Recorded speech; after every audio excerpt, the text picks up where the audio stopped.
Čo je zmyslom môjho dnešného ešte vystúpenia v tomto, že aj taký, by som povedal, aktuálny vnem, je to už taký trošku freestyle teraz, v tomto čase, však to už sa nie je niečo čudovať, takže v určitom kontexte toho, že čo nám tu predkladáte a v akej kvalite nám to tu predkladáte, tak to mi dokresľuje to, čo som si teraz prečítal, že Robert Fico nadával nejakému študentovi, že má pubertálne výražky. Ma fascinuje, ale v úvodzovkách ma fascinuje, že tá nízkosť, tá tuposť. Čo to vlastne je? Že keď si predstavím mladého človeka, ktorý sa ešte len ide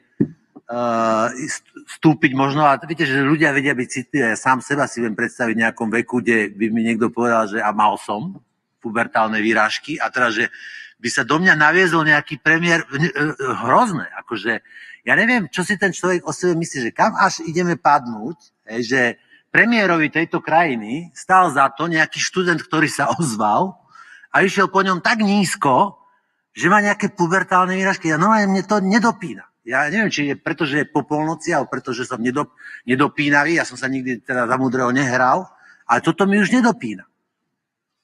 To mi príde tak hnusné, tak perfidné, tak nízke. A ešte viete, koho bránil? Burdu. Viete, kto je Burda? Burda je ten, čo požieral v McDonalde hamburgery.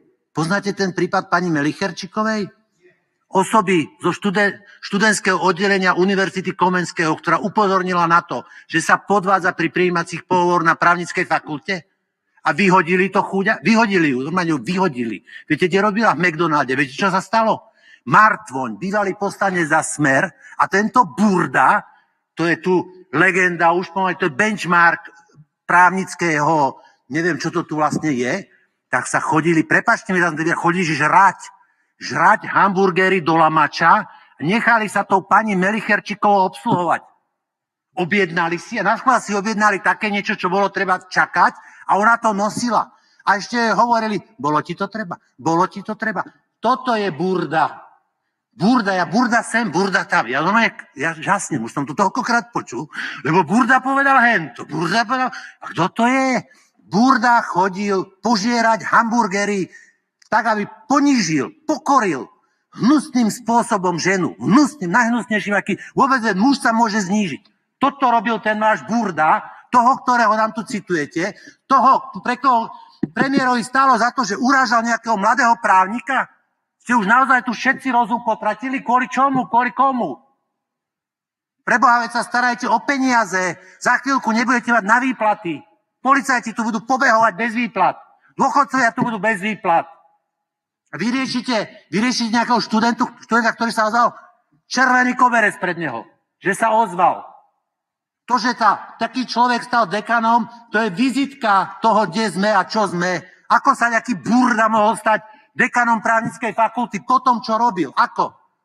A teraz ho vidíte citovať, už nebláznime. Fakt, ja už normálne mi nedopína. A ja vám poviem, čo si ja s týmto spôsobím po polnoci.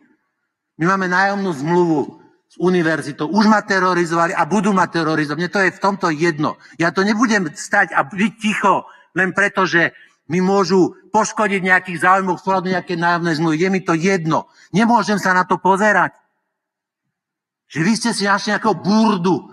Burda je človek, ktorý s Martvoňom, tým Martvoňom, ktorý vás chodil fotiť, vás smerákov, kolegov chodil fotiť po garážach a udával novinárom. Však to ste vy za partia. Toto ste vy za partia. Toho ste tu mali. Potom od vás odišiel, kydal na vás jak tento. A ten chodil s Burdom do Lamača jesť hamburgery pani Melicherčikovej. A vy ho budete citovať, že Burda povedal? Alebo Burda sa vyjadril? Burda sa vyjadril. A to je pre nás čo meritorné, pre vás sa nejaký Burda vyjadril. To je hanba. Není väčšej hanby, jak ten človek, že je dekanom právnickej fakulty. Ten nemal byť, údržbárom nemal byť na právnickej fakulte, nie dekanom.